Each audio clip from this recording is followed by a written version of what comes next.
Fala pessoal, aqui no ZumpaCast de hoje temos um convidado muito especial, o professor Tiago, também psicólogo, especialista em análise do comportamento, e hoje a gente vai falar sobre os vícios digitais, dopamina. Vamos entender como está sendo o impacto das mídias, das redes sociais, dessa economia da atenção no nosso comportamento hoje.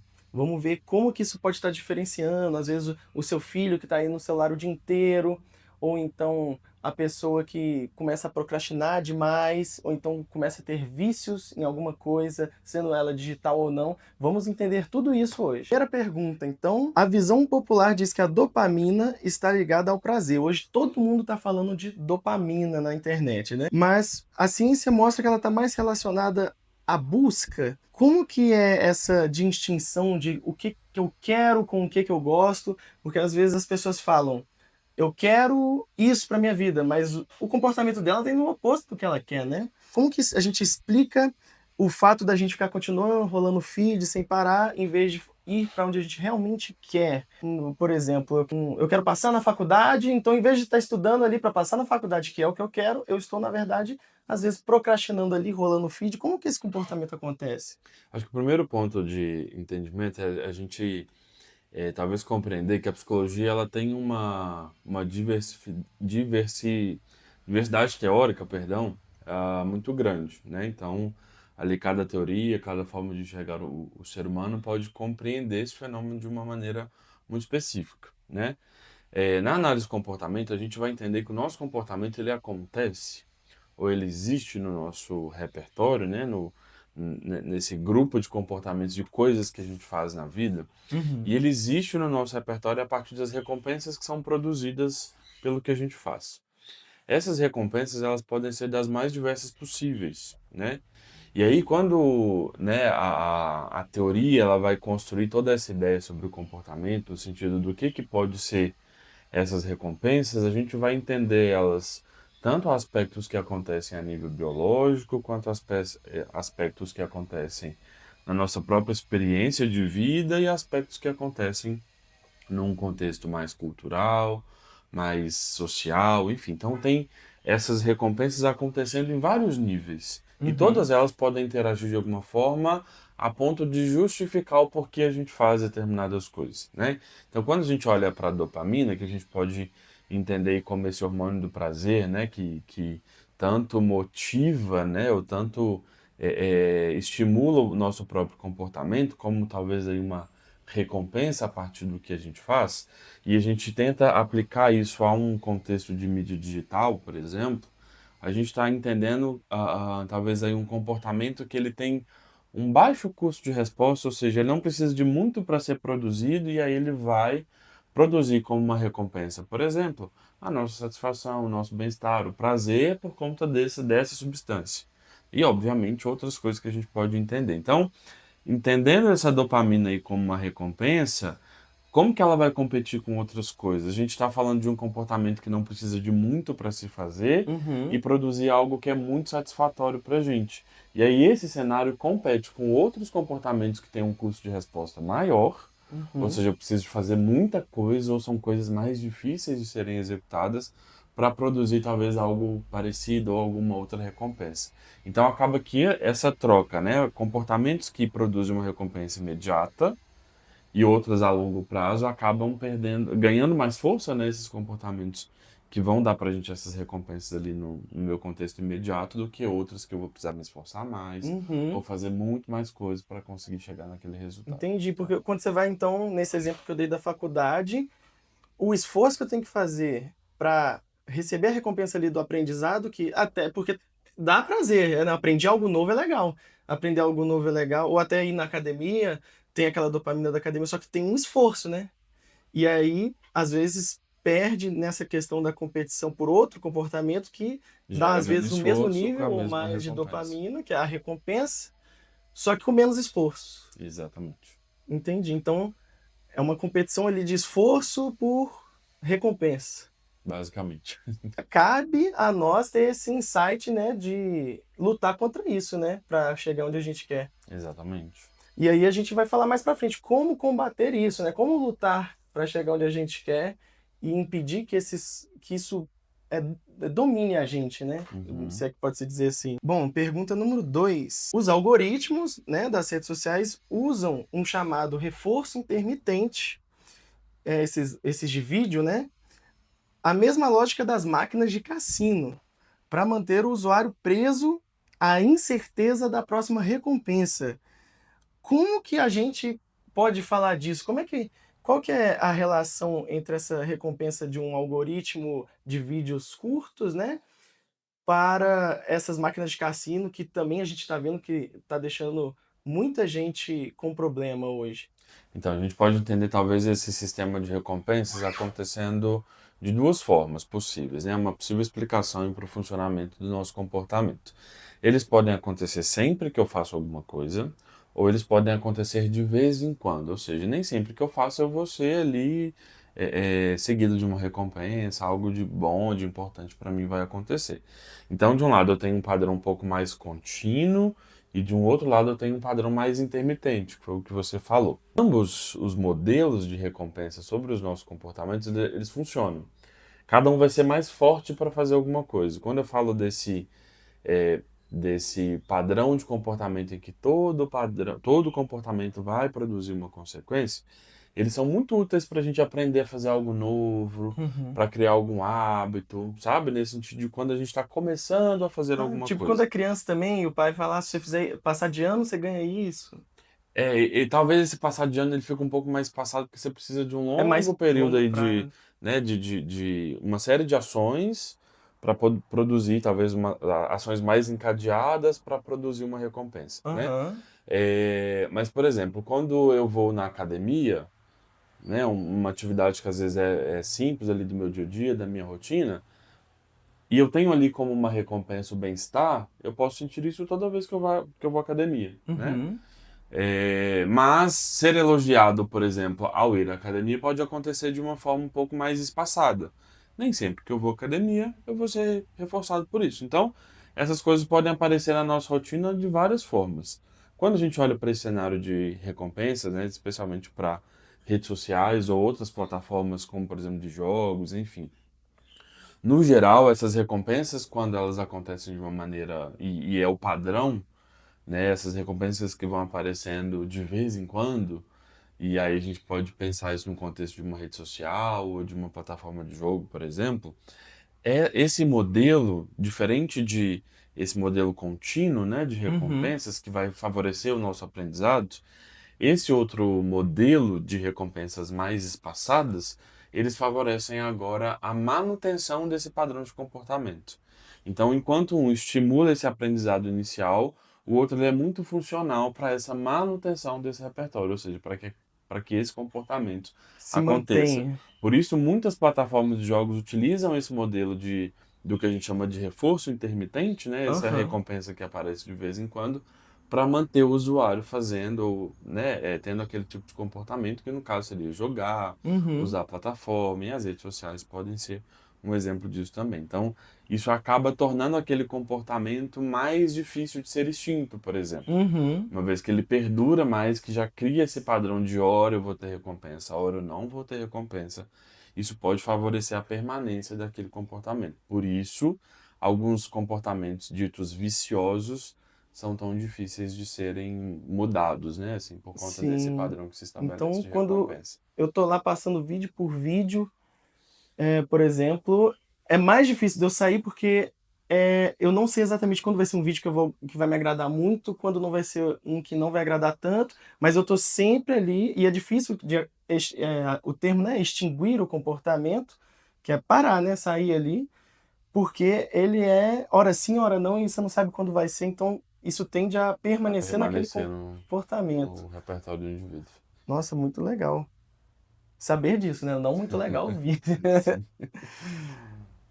Bom, muitas pessoas dizem que são viciadas em celular de forma leve.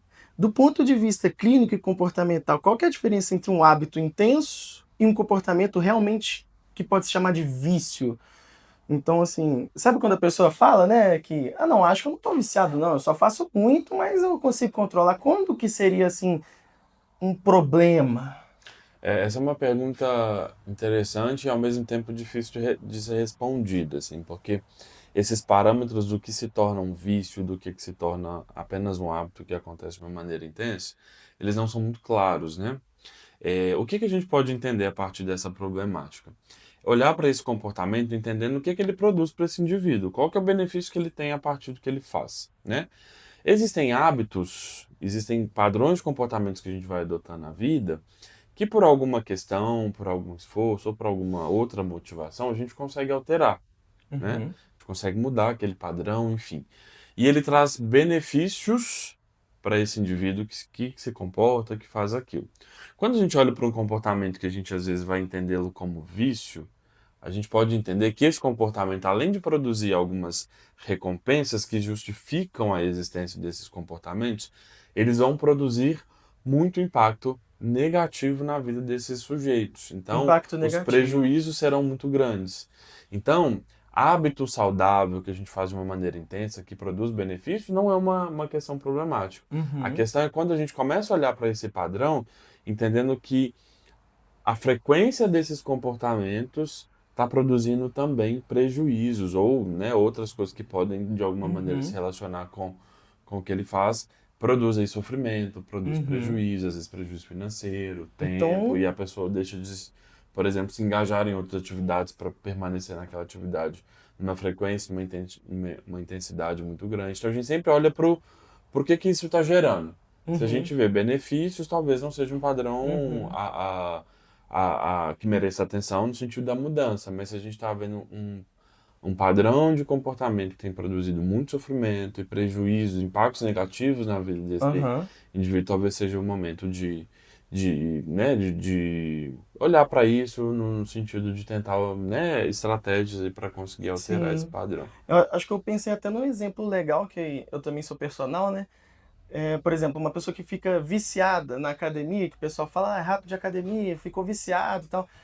Enquanto aquilo não tiver, então, causando prejuízo e só tiver dando saúde para a pessoa, parece bem bom, mas se esse mesmo hábito começar a fazer a pessoa começar a se enxergar cada vez mais, não, eu preciso ficar mais e mais e nunca tá o suficiente, Uhum. às vezes começa a usar esteroides, anabolizantes, sem prescrição médica, sem nada, sem acompanhamento, e aí já começa um prejuízo. Então, no mesmo comportamento. Às vezes ele deixa ali de lado uma interação social, um momento de Uhum. lazer, uma outra Pode ser coisa vários tipos de da prejuízo, vida né? para ficar na academia, né? Então ele está perdendo outras coisas para poder Uhum. fazer o que ele tem que fazer, né? Por exemplo, ir à academia. Então quando a gente começa a enxergar essa dinâmica, talvez seja uma dinâmica que já sinaliza algum prejuízo, algo que mereça a nossa Uhum. atenção, a atenção, né, de pessoas que estão próximas, profissionais, enfim. Então, talvez esse seja o critério que a gente estabeleça, Uhum. assim, para Ótima pergunta. Muita gente tem dúvida entender. nisso. Sim. Eu vejo muito aí os coaches vendendo como fazer um detox de dopamina, né? Hoje está muito na moda isso de cortar de uma vez tudo que te faz mal, entre aspas, né? Tudo que você está viciado. Mas será que isso realmente funciona na prática? Será que o ideal é cortar tudo e cortar de vez em, aos pouquinhos, né? Como que funciona para fazer esse real detox de dopamina, ou seja lá qual for o tipo de comportamento vicioso? Entendi. Bom, nesse sentido eu discordo um pouquinho dessa visão de que talvez, a menos que seja algo extremamente prejudicial para aquele sujeito, né, para aquele indivíduo, aí a gente precisa pensar em como isso vai ser estabelecido ali enquanto uma ferramenta terapêutica, por exemplo.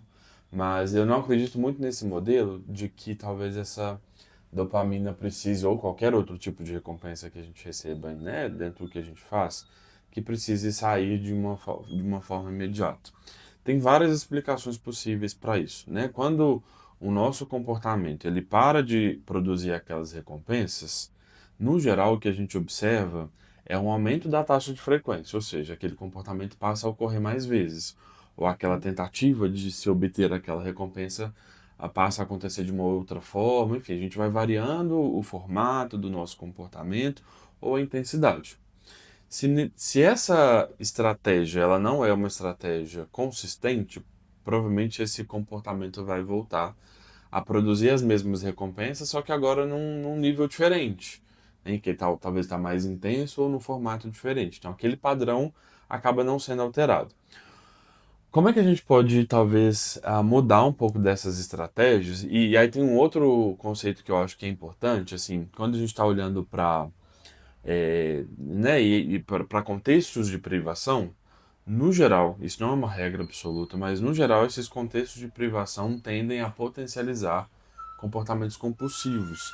Então, se a gente Hum, retira essa recompensa de uma forma abrupta, pode ser que esse contexto de privação que é gerado a partir daí potencialize alguma outra busca por algum comportamento compulsivo. Então, a gente às vezes tenta hum, intervir sobre uma coisa e aí prejudica a outra, sabe? Então tem que ter muito cuidado com o manejo, uhum, né? Se a gente está lidando com um comportamento problema, né? Ou seja, um comportamento que produz algum sofrimento, alguma questão ruim para esse indivíduo, a gente precisa olhar e entender qual que vai ser o melhor caminho para ele. uhum, Muitas vezes é mais duradoura uma intervenção que visa esse cuidado no sentido de talvez mudar um pouco o acesso desse indivíduo a outros reforçadores, outras recompensas, e criando outras estratégias que vão ali talvez caminhar em paralelo para a gente conseguir talvez ir diminuindo gradualmente as hum, recompensas que são produzidas em decorrência desses comportamentos que podem ser problemáticos.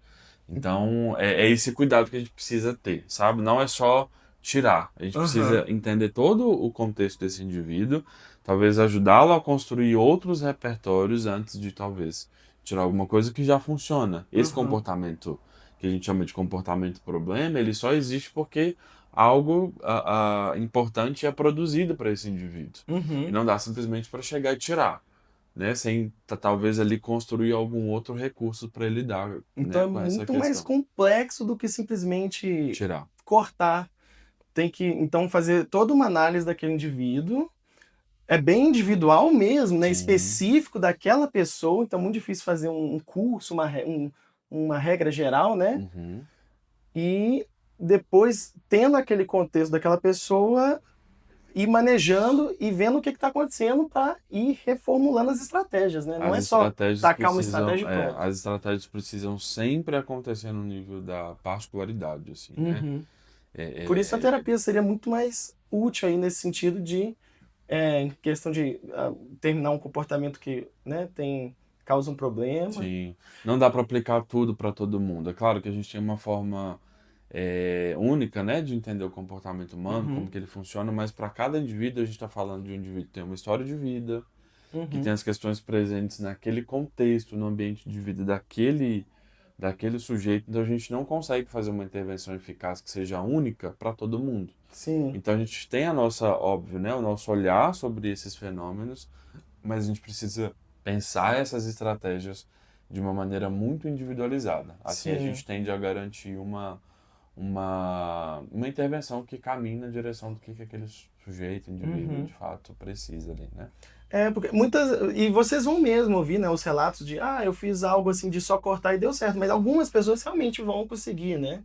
A questão é que não existe uma regra para todo mundo, Exatamente. então tem que ser bem individualizado, assim, o cuidado. Exatamente. O próximo aqui é polêmico, hein. Uso excessivo da pornografia pode afetar o sistema de recompensa de forma diferente de outros estímulos? Que a gente escuta muito: "Ah, é o mesmo vício que drogas", né. Inclusive eu já vi muita comparação errada do pessoal comparando o vício da droga com o vício psicológico, né, tem que a dependência química é diferente da dependência da recompensa, né. Então, talvez a gente pode falar também um pouco disso? E qual o impacto disso também na motivação e nos relacionamentos? Será que então a pornografia acaba com a motivação mesmo da pessoa ou impacta nos relacionamentos de É. hoje? Então, o que que é uma questão bastante complexa, como você mesmo pontuou, né? Assim, a gente está falando de vícios diferentes que vão afetar os indivíduos de maneiras muito Uhum, particulares e muito diferentes também, né? Então, quando a gente isso. fala do vício da droga, de alguma outra substância química, vício em pornografia ou jogos, por exemplo, a gente está Uhum, falando de questões que envolvem estímulos diferentes. isso. E inclusive a E, gente vai analisar isso de forma que não seja moral, né, sem sim, julgar. A gente exatamente. vai analisar a parte da ciência e da psicologia. Só para Exatamente. explicar para o pessoal que às vezes, É, né. não, importante. E aí, o que que acontece? Muitas vezes esses comportamentos, eles são seguidos de recompensas diferentes. Quando a gente olha para esse cenário apenas do vício da pornografia, que foi a pergunta que você trouxe, né? Uhum, A gente pode entender diversos diversas maneiras ali que o indivíduo tem ou o que que mantém aquele comportamento acontecendo. Quando a gente olha para esse estímulo especificamente, no geral, não é uma regra também absoluta para todos, né? Mas no geral isso está ligado a um sistema de recompensa por conta dessa questão da dopamina. Isso pode ser entendido aí como algo que vai manter esse indivíduo fazendo e cada vez mais ir em busca desse comportamento. E a Uhum. gente está falando de muitas vezes um comportamento que é associado a um outro comportamento, que é, por exemplo, um comportamento masturbatório que produz ali uma sensação maior ainda do prazer, né? Aham. E aí, essa outra recompensa que vem logo em seguida, no geral, ela vai sendo condicionada àquele tipo de estímulo, né? Ou aquele tipo de situação. E aí eu volto naquela questão que a gente trouxe inicialmente. Alguns comportamentos eles têm um alto custo e outros têm um comportamento de baixo custo de resposta.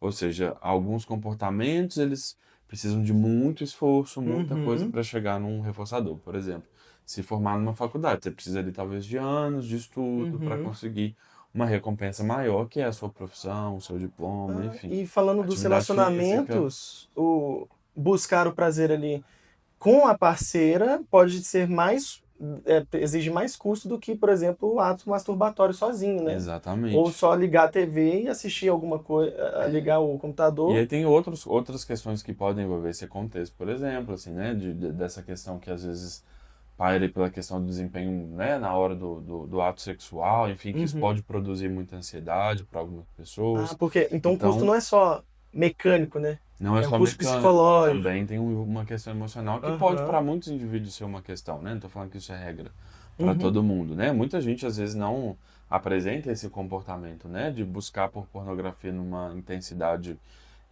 problemática, assim, né? Talvez que vai produzir prejuízos. E aí quando a gente olha para esse padrão, né, assim, aquela pessoa que está cada vez mais consumindo pornografia, né? E talvez algumas pessoas podem até sinalizar isso talvez seja um vício, algo, né, nesse sentido. Muito provavelmente essa pessoa está deixando de fazer outras coisas, né? Assim, é um comportamento que às vezes produz um impacto muito grande e quando a gente olha Uhum. para esse prazer, a gente está falando do que a gente chama na psicologia comportamental de reforço primário, né? Que diz respeito à biologia ali do sujeito, a Uhum. uma questão que é fisiológica mesmo. Eles têm um alto poder Hum. recompensador para A gente. recompensa desses primários são maiores, né. Exatamente. E aí a Ah, gente igual o que envolve alívio de saciedade, fazer xixi, tipo, exatamente, das tudo que é necessidades mais biológico ali. fisiológicas, eles têm um alto poder de controle sobre a gente, né? Uhum. Então a gente está falando de um comportamento que produz aí comportamentos encadeados, né, que produz aí uma sensação de prazer muito importante para aquele sujeito. E daí isso pode controlar mais do que outras respostas, né? Então uma atividade física talvez não vai competir com essa mesma sensação, o que pode Uhum. para muitas pessoas ser uma questão problemática no sentido de tornar esse comportamento um comportamento Uhum. muito frequente.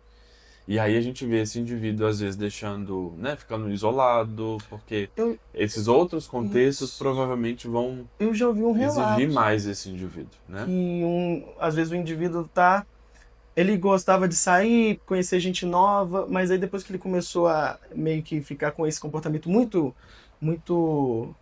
forte, né, Intenso. muito recorrente, ele começou a parar de sair, de conhecer gente nova, porque ele já tinha ali o que ele queria, aquele prazer, depois ele fazia outra coisa, então, causou um prejuízo social para ele, né. Sim, E eu acho que pornografia pode causar muitos prejuízos, né, não só social, até de relacionamento, igual a gente falou, né. sim, sim. É Acho porque que são questões muito mais complexas, né? Quando você fala de individuais, uma né. interação social, envolve uma série de comportamentos, né?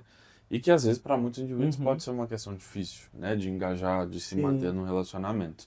Então é algo que às vezes exige um custo de resposta muito pequeno para uma sensação prazerosa, muito forte, muito Uhum. intensa, em contrapartida a outros comportamentos que são mais difíceis de serem executados para produzir essa recompensa. Então a gente está falando de um cenário em que a gente está preferindo às vezes fazer E a uma pessoa coisa em compara detrimento da outra.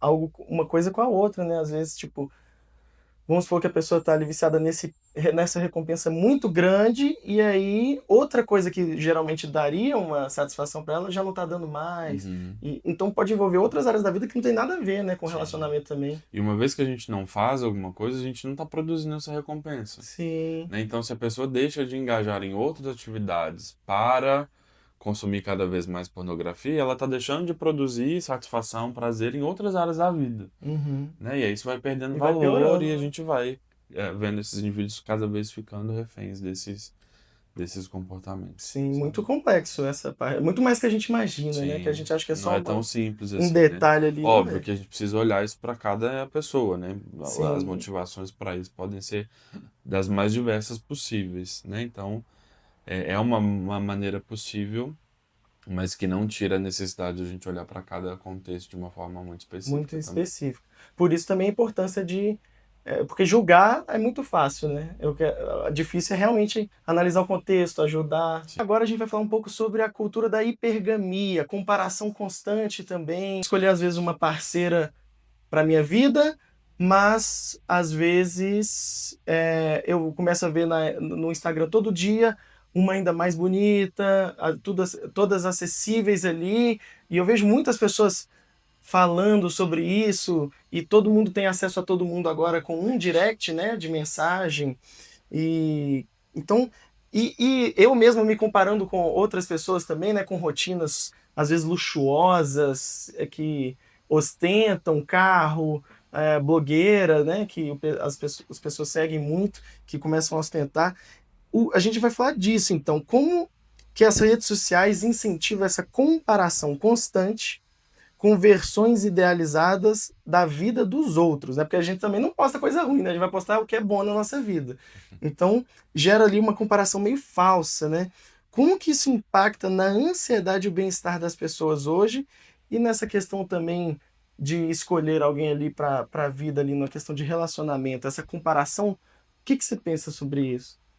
Complexo também, mas vamos lá. Assim, acho que as redes sociais, elas, desde quando elas começaram a ganhar essa proporção, né, na nossa cultura, eu acho que é uma questão que vem modificando, né, os diversos formatos e possibilidades. Então, acho que é uma questão que veio de fato para ficar. Assim, eu não vejo um cenário cultural hoje sem Uhum. esse, essa nuance das redes sociais, né? Claro que, como qualquer outra questão na vida, a gente precisa ponderar, né? Saber lidar com Assim, isso, né? saber lidar e ter outras variedades na vida, né? Assim, tentar construir uma vida com uma diversidade grande de coisas que são importantes para a gente e não só rede social, né? Uhum. A questão das redes sociais e que pode ser muito favorável para algumas coisas, o cuidado que a gente precisa ter é que nesse contexto, diferente da vida real que está acontecendo aqui agora, que está acontecendo no nosso trabalho, quando a gente sai na rua para fazer alguma coisa, em que a gente não tem muito esse controle do que vai acontecer, dessas variáveis, né? A gente Uhum. está se comportando e vivendo a nossa vida. Num contexto de rede social, por exemplo, esse controle ele é muito maior. Eu consigo expressar dentro da minha rede social aquela parcela da minha vida que eu quero que as pessoas acessem, né? Então, é um ambiente extremamente controlado nesse sentido. Eu consigo manipular as minhas fotos, eu consigo modificar o que eu vou mostrar, eu consigo escolher exatamente o que eu vou postar, escolher a foto que eu vou postar, escolher o conteúdo que eu vou produzir ali. Então tem um filtro muito grande, né? E isso pode produzir num cenário em que as pessoas têm muito mais acesso à nossa vida por meio das redes sociais, coisa que há alguns anos atrás não acontecia, né? A Uhum. gente não tinha essa vida privada que agora se torna pública, né? Com tamanha dimensão, a gente consegue transmitir ali somente aquela parte que a gente quer que as pessoas acessem, ou seja, aquela parte boa da minha vida. Uhum. E isso pode gerar num contexto, né? Eu estou falando de uma questão cultural, né? Ou seja, que envolve a nossa sociedade. Então, Uhum. toda essa construção que a gente vem fazendo da nossa vida a partir das redes sociais e que vai colocando a gente nesse cenário de olha que vida perfeita, olha o que essa pessoa acessa. Nos bastidores, pode ser que a pessoa vive uma vida completamente diferente, mas ela escolheu transmitir aquilo, né? E aí, num cenário em que a gente tem muitos indivíduos e todos eles produzindo coisas muito excelentes na vida, isso vai gerando uma ansiedade, em que eu vejo, talvez, e vou percebendo ali na minha própria experiência, como se eu tivesse aquém dessas Uhum. pessoas. Uma ansiedade por alto desempenho, uma Por coisa assim. desempenho, eu preciso fazer, eu preciso ter dinheiro, eu preciso ter status, eu preciso Uhum. fazer viagens, eu preciso fazer uma série de coisas que essas pessoas estão fazendo. Porque isso passa a ser, talvez, ali um sinônimo de uma vida bem-sucedida, de Uhum. algo de valor para a sociedade, né? Então, eu também preciso fazer, eu também preciso me desempenhar como essa pessoa. E muitas vezes a gente não leva em consideração o nosso cenário. Qual Uhum. que é a vida que a gente está vivendo e quais são as limitações da nossa própria vida. Uhum. Às vezes eu quero alcançar uma situação, um contexto de vida que está muito distante da minha e que eu vou ter talvez aí várias barreiras para conseguir. E aí eu não levo isso em consideração. Isso gera ansiedade, isso gera sofrimento, frustração, né? Então, Desmotivação. o cuidado que a gente precisa ter em relação às redes sociais é, de fato, talvez ali, né? O Tem um problema olhar não crítico, é. né? Exatamente, o problema não é usar, não é, né, ter uma rede social ou não É. ter uma rede social. Acho Não, que isso não é uma questão. inclusive, esse É como a próprio gente canal é da usa. rede social, então tem conteúdo bom Exatamente. também, né? E já Exatamente. puxando, né, a sardinha pro meu lado, mas já a rede social tá lá, não tem como a gente mexer nisso agora. Ela existe e ela pode ser sim saudável, mas a questão que vai depender da pessoa ver de forma saudável é exatamente esse olhar crítico para saber, opa, isso aqui às vezes não é tão realidade assim. Uhum, Às vezes a minha realidade não é essa. É claro que a pessoa também pode ir atrás de inspirações, né? Mas é uhum. entender que existem diferenças e o que a pessoa posta é o que ela quer postar, né? É, então esse olhar crítico de saber isso é uma coisa, outra coisa E é que outra não coisa. necessariamente o que a pessoa posta ali representa a totalidade da sua vida. Às vezes ela Sim. tá postando algo muito legal, né, assim, da vida dela, do Uhum. recorte da vida dela, mas, né, talvez a parte do sofrimento, dos incômodos, das limitações daquela pessoa não são Postadas, né? transmitidas, não são postadas ali nas redes sociais, mas não quer dizer que elas não existam, Uhum. né? Então a gente às vezes fica muito nessa busca de uma vida perfeita, né? E a gente vai ficando muito frustrado ao perceber que a vida real é muito mais difícil do que o que a Sim. gente recorta ali nas redes sociais. Então é um cuidado que a gente precisa É ter como se isso fosse para uma vários ilusão ali, níveis. criasse um ideal, né? Acho que ideal é uma boa palavra, né? Cuidado Exatamente. com esse ideal que a gente enxerga na E isso, cultura, porque vira obviamente, pode cultura, né? aparecer Vira dentro dos cultural. relacionamentos, né? Assim, de uma É isso que busca eu de ia uma. perguntar. E a questão de a pessoa começar a comparar o marido com o blogueiro ali, uma coisa bem diferente, ou então começar a ver a esposa diferente da blogueira que tem 500 procedimentos às vezes, né? E às vezes a família desse caso em questão não tem condições de fazer os procedimentos, ou não quer simplesmente, às vezes a pessoa não quer também fazer. Como que você vê isso, essa comparação de parceiro? Você acha que isso está influenciando hoje em dia? Eu acho que pode ser um ponto. Eu não acho que talvez os problemas de relacionamento que a gente vê por aí, eles partem só do pressuposto das redes sociais, né? Uhum. Isso pode ser um potencializador muitas vezes. Então tem diversas questões que envolvem os problemas de relacionamento, que não Muito só as difícil redes pôr uma coisa sociais. É, só, uma né? coisa só é muito complicado. Mas isso pode ser um problema quando gera essa comparação do parceiro, do desempenho, do comportamento, Começa a né? cobrar Então eu do outro, vejo né? um comportamento ali que eu quero que o meu parceiro ou a minha parceira faça na relação, sem entender qual que é ali a importância ou como que aquele relacionamento é construído, né? Assim, Uhum. entendendo a história de vida da outra pessoa. Enfim, então tem uma série de problemáticas que a gente pode ver a partir daí, Uhum. né? Então Assim, e interfere, aí isso mas pode gerar, por exemplo, comportamentos de controle, no sentido de, sim, eu quero que você seja assim, né? Se não for esse padrão, não serve para mim. Aí a gente vê vários movimentos problemáticos aí, sim. em decorrência das redes sociais, por conta desse padrão de relacionamento, como se padrão de relacionamento fosse o único, Uhum. né? Se a gente precisa entender que os nossos relacionamentos eles são muito particulares. E quem O define mesmo as regras é a gente, né? E não. Exatamente. O mesmo relacionamento que você estabelece com um amigo X Uhum. não vai ser o mesmo padrão de relacionamento com o amigo Y. Uhum. Óbvio, vai ter a sua história, a sua particularidade que vai envolver o relacionamento dos dois, mas a maneira como isso é construída é muito daquela relação, Eu né? sempre falo isso. Vocês vão encontrar vídeo meu lá no meu Instagram que eu falo que as regras do seu relacionamento é você quem cria, não é você ficar perguntando. Eu sei que. Eu imagino que as pessoas perguntam ou postem, né? Gente, marido tem que ser assim, esposa tem que ser assim, o relacionamento tem que ser assim. Eu acho que isso é a questão para ter uma base para a pessoa falar, opa, eu tô certo nessa, em vez de discutir. Eu acho que isso vem muito da questão de não pensar, de querer, é tipo uma preguiça. É a economia da energia, a gente tende a economizar energia. Então, não pensar, não discutir sobre como vai ser nosso relacionamento. Vamos pegar esse padrão aqui e usar esse que é o certo. Então, em vez de construir as próprias regras, né? É Porque muito isso mais dá difícil, né? trabalho, Construir dá tem que muito pensar, mais tem que trabalho do que impor uma comunicação. regra, assim. E agora vamos para a última pergunta, que é, bom, agora a gente sabe que tudo isso, né, pode atrapalhar a nossa vida, mas o que fazer, né? Como resolver isso? Vamos lá. Como podemos treinar nosso cérebro, então, para voltar a valorizar o esforço de recompensas a longo prazo, que geralmente são as que nos traz mais benefícios, se a gente pôr num quadro geral, né? Em vez de gratificações imediatas, né? Como que a gente pode resolver isso? Uma delas a gente sabe que é a terapia, né? Inclusive, vou deixar o contato do psicólogo Tiago aí nos comentários. Quem quiser entrar em contato com ele pelo perfil profissional, é só mandar um direct lá no Instagram, né? Sim. Assim, acho que o primeiro passo quando a gente identifica uma questão que é difícil, né, e que Uhum. está produzindo sofrimento pra a gente precisa pedir ajuda, né?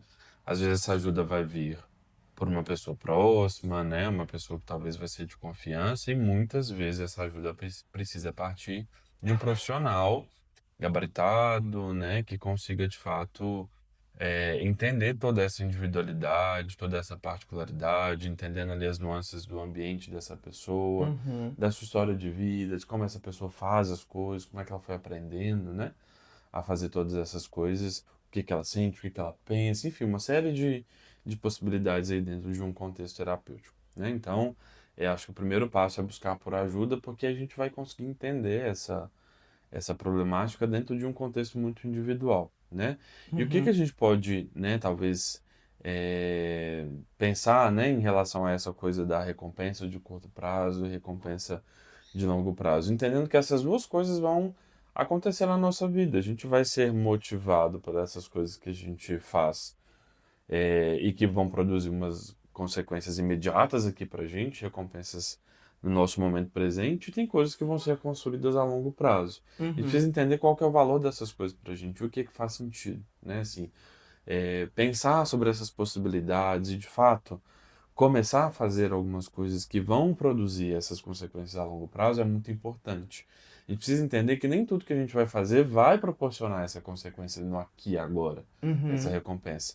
Só que a gente precisa tornar talvez alguns desses padrões hábitos, Uhum. né? E para a gente conseguir fazer isso, a gente precisa estar sob controle dessas recompensas que vão acontecer no nosso futuro. Retomar o controle da sua vida, né? E aí, ainda que eu não seja beneficiado aqui nesse momento, eu preciso fazer de novo. E Uhum. fazer de novo, e fazer de novo, entendendo quais são esses processos. Né? Assim, quando eu estou falando, por exemplo, de um curso que eu faço para aprender alguma coisa nova, né? Seja mexer no computador, seja fazer um prato de comida, por exemplo, né? Uhum. Eu preciso entender que existem etapas e o conhecimento ele é algo que a gente vai acumulando, né? Uhum. Então, para eu ter uma recompensa maior lá na frente, eu preciso de todo esse processo, Uhum. né? E ainda que eu tenha essas recompensas imediatas acontecendo aqui e agora, eu preciso entender que outras consequências maiores e talvez mais importantes para mim vão acontecer no meu futuro. Sim. Então, eu preciso dessa clareza do que eu vou receber agora e do que eu vou receber lá na frente, para conseguir talvez impulsionar, obviamente essa não é a única solução, né, mas talvez impulsionar essa permanência nesse engajamento de comportamentos que não estão produzindo recompensas imediatas e que vão ser recompensados lá na frente, até que isso se torne algo palpável, concreto. E a gente precisa ter essa noção É, a de que mudança de hábito ela vai devagarinho, é né? gradual, a Ela gente não é uma coisa que consegue. parece distante, você vai fazendo quando vê tá próximo, né? Sim, mas E esse esforço diário, a gente uhum, repetir, um repetir, pouquinho de cada repetir, vez. ainda que naquele momento a gente não esteja sendo recompensado, mas a gente precisa saber que em algum momento essa recompensa vai E acontecer. gestão de risco também, né? Porque às vezes você tá fazendo alguma coisa que nem tem a recompensa imediata, você nem sabe se vai ter no futuro, né? Uhum. Mas, por exemplo, esse próprio vídeo, né? O YouTube ainda não me monetiza, mas eu tô aqui arriscando, né? Sob controle de alguma coisa que Usando pode vir lá na isso frente, né? sobre essa possível. Inclusive, se um dia tiver estourado, vou voltar nesse vídeo só pra gente motivar o pessoal. Lembrar. Exatamente. Mas então também tem essa gestão de risco, né? Esse é o risco que eu quero correr? Eu vou gastar meu tempo e energia com isso? Vou gastar meu tempo e energia com aquilo?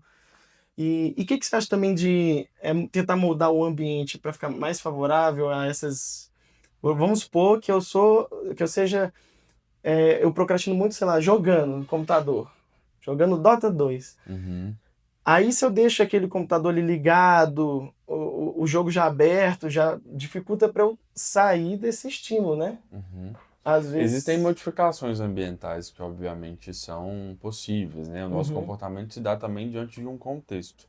Ele nunca acontece no vácuo, né? Existem vários estímulos no nosso ambiente que favorecem a gente fazer X ou Y, né? uhum, Então, eles também, além das recompensas, eles também podem controlar as nossas ações. Não é o único, é essa interação de coisas que acontecem no nosso contexto e recompensas que motivam e justificam as coisas que a gente faz, né? Então, mudar todo esse cenário ambiental, ou seja, controlar de alguma forma para que o contexto exerça um controle diferente sobre o que eu uhum. faço, Deixar o escritório ajuda. organizado. Organização, ou tirar, por exemplo, uma notificação do meu celular, todas essas variáveis podem ajudar, podem Uhum, ser úteis no nosso processo, mas elas não são as únicas. uhum, Então a gente precisa pensar em tudo que está acontecendo. Isso por si só não vai ser, no geral, o suficiente para controlar o nosso comportamento. A gente precisa de outras estratégias somadas para que a gente veja uma mudança efetiva no nosso padrão de ação, de uhum. comportamento. A Entende? gente viu então que tem que estar presente, né? Tem que estar no momento, tem que estar consciente, que eu acho que é a melhor forma da gente evoluir, até em todas as partes da vida, né? Profissional, Uhum. acadêmica. Acho que a palavras-chave que a gente consegue tirar dessa entrevista é estar consciente, se analisar, né? Analisar o ambiente e também não ter essa pressa toda e mudando o que consegue aos pouquinhos, cada um na sua realidade. E, bom, qualquer dúvida que vocês tiverem também, pode deixar aqui nos comentários e vou deixar lembrando de novo o contato profissional do psicólogo Thiago, tá bom? E vejo vocês no próximo vídeo. Tchau, tchau.